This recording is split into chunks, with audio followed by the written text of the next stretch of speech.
Karthikes academy. So APSC group 2 mains test series అయితే November 25 నుంచి start చేయడం జరుగుతుంది. ఆల్రెడీ గత వీడియోస్లో ఇదే విషయాన్ని ఎక్స్ప్లెయిన్ చేశాము. సో నవంబర్ 25 నుంచి స్టార్ట్ చేసేటువంటి ఈ గ్రూప్ 2 మెయిన్స్కి సంబంధించినటువంటి టెస్ట్ సిరీస్ దాదాపుగా జనవరి 27 వరకు కూడా మనకు కంటిన్యూ అవుతుంది, రైట్. సో ఈ రోజు మనకి ఈవినింగ్ 7 o'clock కల్లా ఈ టెస్ట్ రెడీగా ఉంటుందండి. సో అభ్యర్థులు ఎవరైతే ఆల్రెడీ పర్చేస్ చేస్తారో మీ అందరూ కూడా హ్యాపీగా టెస్ట్ సిరీస్ రాసుకోవచ్చు. సో అన్లిమిటెడ్ టైమ్స్ అయితే ఇచ్చాము, మీరు మల్టిపుల్ టైమ్స్ రాసుకోవచ్చు.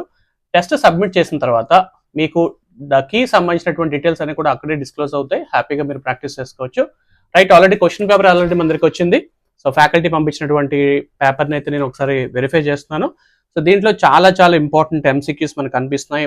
ఎస్పెషలీ ప్రీ హిస్టారిక్ కల్చర్స్ గురించి కొన్ని క్వశ్చన్స్ కనిపిస్తున్నాయి, అండ్ శాతవాహనాస్కి సంబంధించినటువంటి కొన్ని క్వశ్చన్స్, అండ్ ఇక్ష్వాకు డైనాస్టీకి సంబంధించినటువంటి కొన్ని ప్రశ్నలు కనిపిస్తున్నాయి, రైట్. నెక్స్ట్ విష్ణుకుండికి సంబంధించిన టాపిక్స్ కనిపిస్తున్నాయి, ఈస్టర్న్ చాళుక్యాస్ కొన్ని టాపిక్స్ ఉన్నాయి దీంట్లో.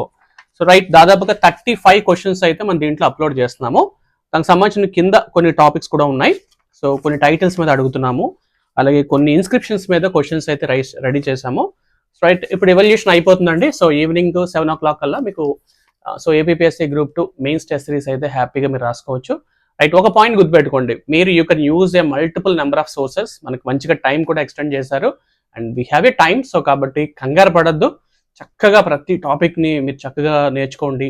ఉదాహరణకు కుంతల శాతకర్ణి గురించి ఎక్కువసార్లు అడుగుతున్నటువంటి టాపిక్ కాబట్టి అది మీకు సో చదువుకోవచ్చు. సో శాతవాహనకు సంబంధించినటువంటి చాలా ఇంపార్టెంట్ టాపిక్స్ అయితే మనకు కనిపిస్తున్నాయి. సో కాబట్టి అభ్యర్థులు చాలా చక్కగా ఎంసీక్యూస్ని ప్రాక్టీస్ చేసుకుని బైహార్ట్ చేయొద్దు, ఎప్పుడు కూడా టెస్ట్ సిరీస్ని బైహార్ట్ చేయకూడదు. అలా బైహార్ట్ చేస్తే మాత్రం మన మార్కులు అయితే రావు. సో టాపిక్ని అర్థం చేసుకోండి, అనాలిసిస్ చేయండి. ఒక విషయం